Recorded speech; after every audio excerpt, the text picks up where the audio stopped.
Magapadayon ako sa paghimamat sa matag usap pinaagi sa gamhanan nga ngalan ni Jesucristo. Kansang kining ngalan na siya way landong sa kausaban. Siya mao kagahapon karon og sumalabot mayong adlaw na usab diri sa Amerika. Alang niadtong moapil sa kanta sa International Singing Contest based in America sa third round, magapadayon ako og hulat niadtong muapilay niini. Ug manawagan ko kung babae ka, ang imong gamiton sa sanina whole dress. Dayon ang ngayan jud ang imong dating may bukton siya. Dayon kung muawit ka kanang in English ang imong kantahon una. Kung madala ka sa ginganlan og spiritual illumination, binisaya na usab ang akong ipakanta ninyo. Kay mo ni atong pamaagi para mahimo kang champion sa international nga apag-awit. Tuguti ko nga makahulam sa inyong panahon, sa inyong idulungog alang na usab sa atong pagtimbang-timbang o kini mao ang atong pagpaminaw sa maong pulong sa Ginoo. Kagahapon akong gisgutan ang maong gibasa sa Juan 21:15, 16 o 17. Mao to'y Biblia sa Katoliko. So, wala hisguti sa Katoliko ang gingan nagpakana. Ang ila dito atimahalang sige, hangtod hinabot og 17. Karon ako nang basahon usab ang gingan King James nga karaan nga Biblia.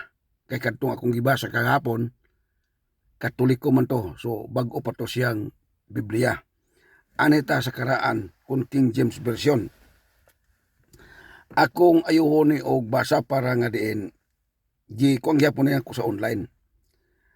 Anita sa tudling 15. Ingon dire. Busa sa nakapamahaw na sila, si Jesus mingon kang Simon Pedro, Simon anak ni Jonas. Naigugma ba ikaw kanako nga labi niini kanila? Siya miingon kaniya, oo Ginoo, naibalo nga ako naigugma kanimo. Siya miingon, pakana ang akong mga nating karnero. Mao ni ang karaan nga Biblia. Ang sulti ni Ginoong Jesucristo ngadto ni Simon Pedro, ingon siya, pakana ang akong mga nating karnero. Sumala sa kong giingon kagahapon, human sila nangaon. Karon akong nabasa, namahaw sila. Human sa ilang pagpamahaw, so sa ato pa busog na ang tiyan ni Ginoong Jesucristo. Ug busog na usab ang tiyan sa mga iyang tinunan. Dito hinabot ang dakong pangutana ni Ginoong Jesucristo ngadto ni Pedro nga giingnan, Simon Pedro, naigugma baka kanako? Pulong kining pangutanahan nga gugma nagapasawod nga gitandog na ang kasing-kasing ni Pedro o kasing-kasing ni Ginoong Jesucristo. Pareha ba nato? Ikaw nga nanalinghog nako karon, sa wa pa ka na pastor o na pastora, o sa wa pa ka na himong Christian believer, wa pagyug ka nahigugma sa Ginoo. Tungod kay nahigugma man ka pag-ayo sa Ginoo, hindi sisyon ka king alagad niya. Tanang mga tambag ni Ginoong Jesucristo imong gisunod. So sa ato pa, priba to sa gugma nimo alang ni Ginoong Jesucristo. Apan kining pangutanaha karon, sama ni Simon Pedro, sa wala pa siya nahimong tinun-an ni Ginoong Jesucristo, mananagat siya og isda. Kana siyang mananagat siya dito sa baybayon, siya nakit-an ni Ginoong Jesucristo. Apan kay nahigugma man si Pedro ngadto ni Ginoong Jesucristo, mingsunod siya ni Ginoong Jesucristo. Apan bisan pa hingsunod na siya, nakakita na siya mga milagro, kuyog siya sa sakayan nga gipahunong ni Jesucristo ang maong bagyo. Apan sa diya nga atong gibasa ang Juan 21, sa nangaon na sila, human silang pangaon, nangabusog na sila. Nangutana si Jesucristo, Simon Pedro, naigugma baka nako? So gitubag siya nga naigugma ko nimo Ginoo. Pagkadungog ni Jesucristo sa iyang tubag, hiningon si Jesucristo, pakana ang akong mga nating karnero. Ayoko na tuni o timbang-timbang. Sa naghisgot si Jesucristo sa nating karnero, wala pa diha ang nating karnero. Pero gitudluan na daan si Pedro nga naay umaabot siyang nating karnero nga iyang pakanon. Sumala sa kong gingon sa pipila ka mga adlaw, si Pedro wala nakapakaon bisan sa nating karnero. Kung kita usab manalingog sa pulong sa Ginoo, tingali mo yung nga, sir, kanang gingon na nagpagpakaon, espirituhanon na sir. Ani karon ang kahimtang sa atong basa, human sila nangaon. Wala ingon dito, human siya nagwali. Kaya human pa to nagwali, natural ato tong i-charge nga, espirituhanon to siya. Kay nangaon man sila, sa ato pa, may gamit sila sa lamisa. Kay ngano, hingkaon, o tungod sa resulta silang kaon, nangabusog sila.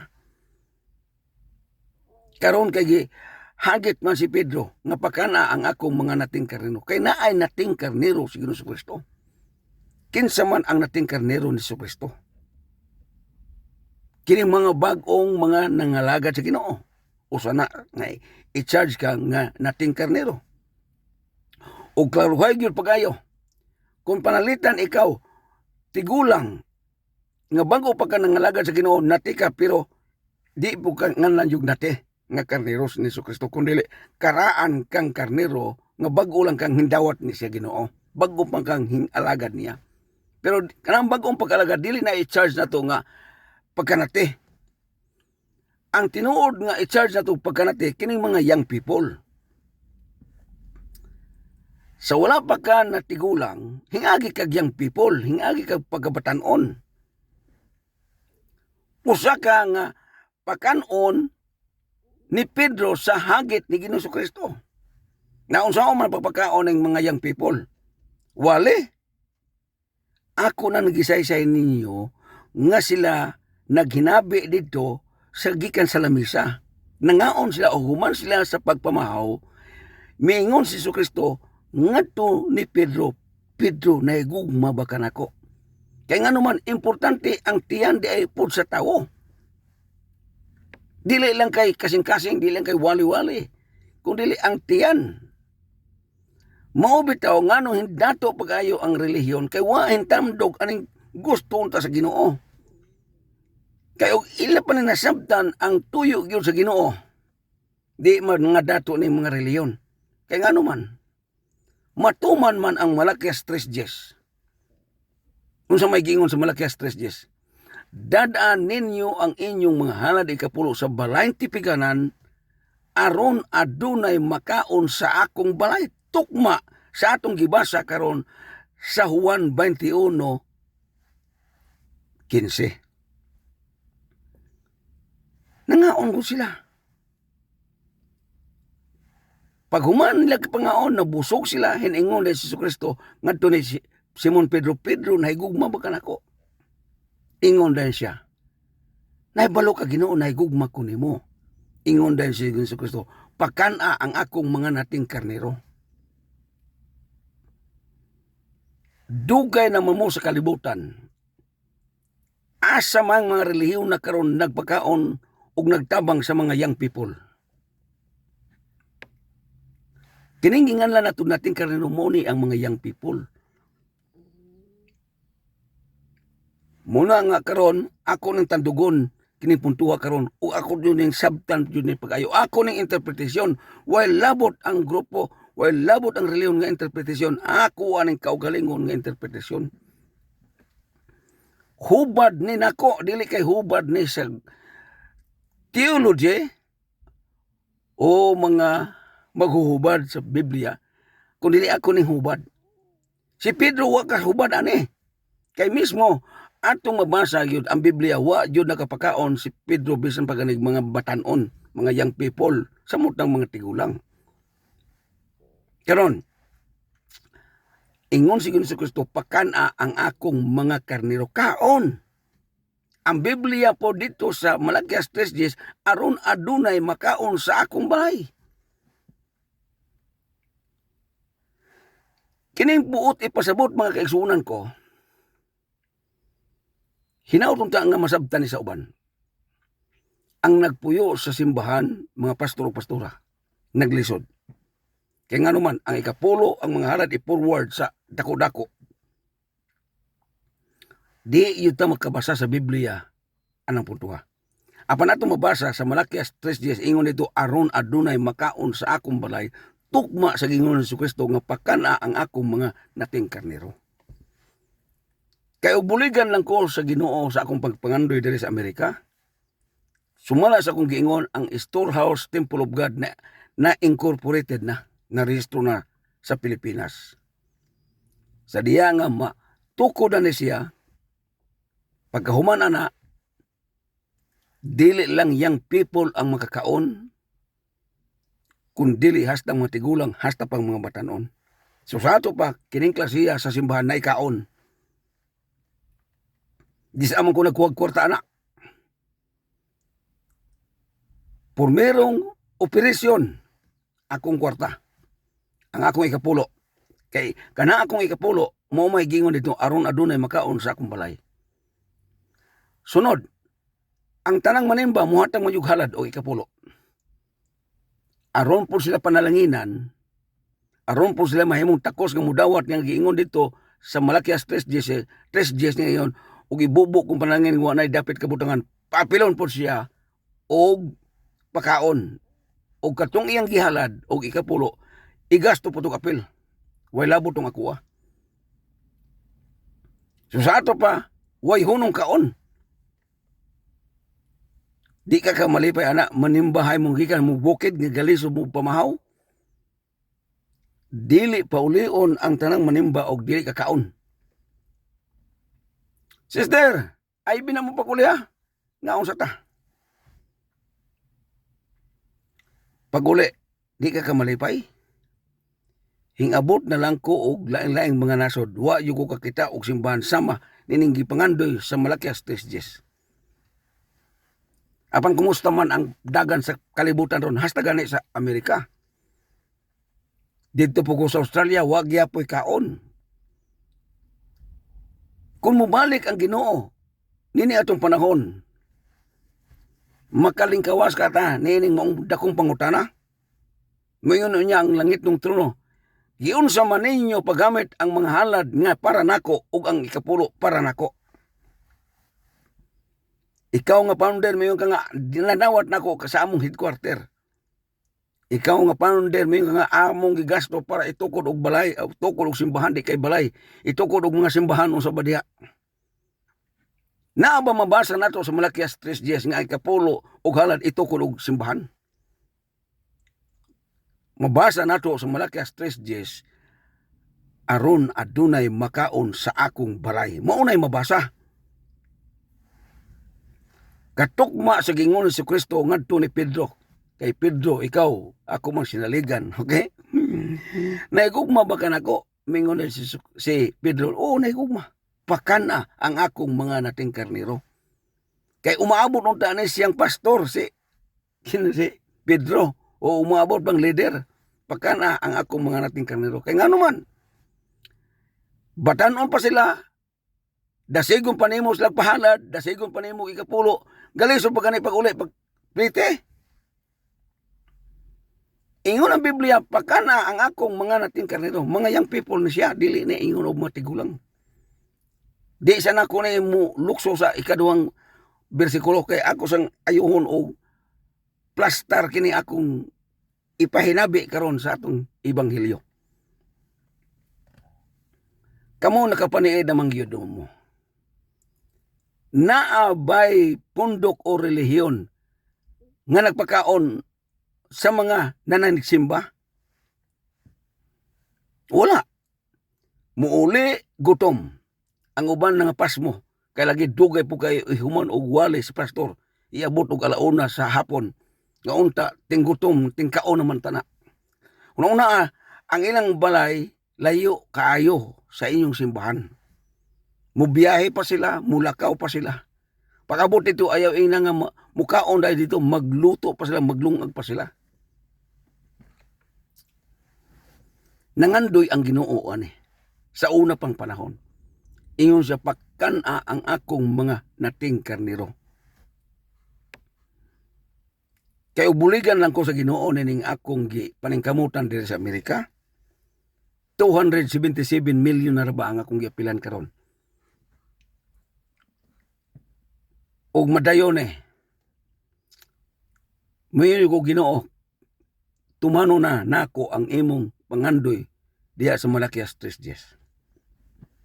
Kay wa pa man yun di pa ko katuo ang mga reliyon ron nga hingsunod na sa pulong sa Ginoo. Panidid agad. Kamu man yun ang naa sa kalibutan. Kamu man yun ang sigig simba. Naabay nakatuman sa Malakias 3:10. Naay nakatuman ang gahatod ug halad. Ang gahatod ikapulo. Pero kanang tungoy, kana ba sunod bang punto? Basara ko ninyo, ug nasayop manggaling ko. Muundang yuko og hinabi. Pero basara gud ang Malakias 3:10. Bisan pag magbinisa, basahon na nimo in English. Binisaya samot na makasabot ka kayo kay binisaya na. Og in English pod ang mubasa pod na makasabot pod og katong mga naano og in English. Dili yun nimo mabasa sa Malakias 3:10 nga ang halad iadto sa asa dapit nga katong gatukod to dito ihato dito. Pero mabasa gyud sa Biblia, pulong ngadto sa pulong. Ang halad ipahatod. Ang ikapulo ipahatod. Para unsa? Aron adunay makaon sa akong balay. Mao nang mga pastor unta mga dagkong tagtiyan mga hayay unta ni mga pastor, pero usa ka pastor yung sa sir, wa jud may bugas sir. Wa jud may lungagon sir. Usa ka pastor nakadawat og tungag bangked mimi sumay lipay kaayo kay nga naman natagbo ang ilang ikinahanglan. Dili na ingong makililimos na sila. Nalipay lang sila nga naay nakasilbi bang hingsunod sa hinyap sa langit ng trono. Hinyap man sa langit ng trono. Wala ni masabti pag-ayo. Ang nasabtan sa relihiyon, tigumon ang mga halad, tigumon ang ikapulo. O dili yung ka makakita sa Biblia nga ipatigom. Hiningon pag ni Jesus Kristo nga, ayaw mo pagtigom og bahandi din sa yuta.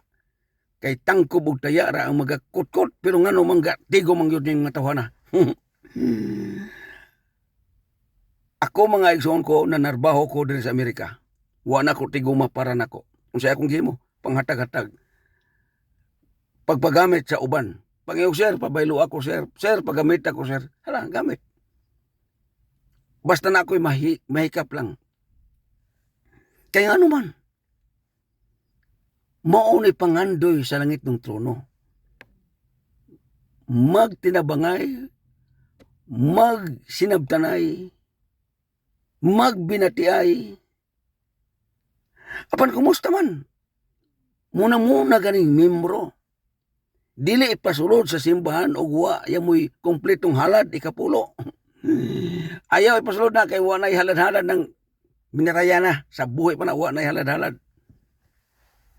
Unsa mo nang imong simbahan? Langit na siya. Mao siya, mao sahay, tag-iya ang uban, nag-donate og yuta, pag-aksyon o kuhan, pagkaluya kayo. Ang ato karong kinahanglan magmatata. Pastor, og naamang galing sipyat ko aning pagpuntuha pa sa ilo ako, kamong mga naminaw pa sa ilo ako. Ang ako lang, mo ni hinyap sa langit ng trono. Kaya inig-abot na unya sa langit ng husay, maglingo-lingo ko ana kay nganuman. Matuman atong giingon ni Jesucristo nga daghang gasampit kanako Ginoo apan jutay ra ang makasulod sa gingarian sa langit. Sa una pa nagisulti niya nga ang kalendaryo common era. Ang atong kalendaryo ron kay di man ni common era. Idi man ni siya after the death. Hunaw na ha, hiningon si Jesucristo, dagang gasampit kanako Ginoo, Ginoo, apan jutay ra ang makasulod sa gingarian sa langit. Dili ba Ginoo? Nagahimo mamig mga milagro. Dili ba Ginoo nagahingilin mamig mga yawa tungod sa imong ngalan? Nagahimo pa mig mga propesiya. Gipahinumduman pag-ayo ang Ginoo. Mapano sa may tubag si Ginoo? Ambot.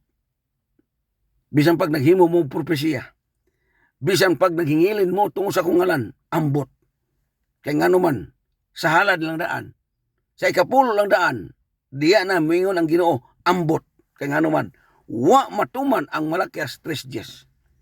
Wa matuman ang Juan 21:15. Kay og natuman pa na, dili mo ingon ang Ginoo, ambot. Wa ko kailan ninyo. Kung dili nailhan jud ka kay ngano man, kay nakita sa langit ng trono ang imong paghago sa pagwali sa mayong balita o pagtuman sa iyang mga pulong. Di lang pagwali, kung dili imingon si Jesucristo, pakana ang akong mga nating karnero. Ug tungod kay murag naapsan na usab ta sa atong oras, ako na padayonon ug mapuhon kay para gyud nato nga kuan yun ba, mapanid-an ug unsa yoy angay pagabuhaton. Salamat kayo sa inyong pagpatalingog. Ako na usab magaingon, ang Ginoo magauban. Ug magapanalangin kanatong tanan, hallelujah, praise the Lord, dalaygon ang ngalan ni Jesucristo. Amen o amen.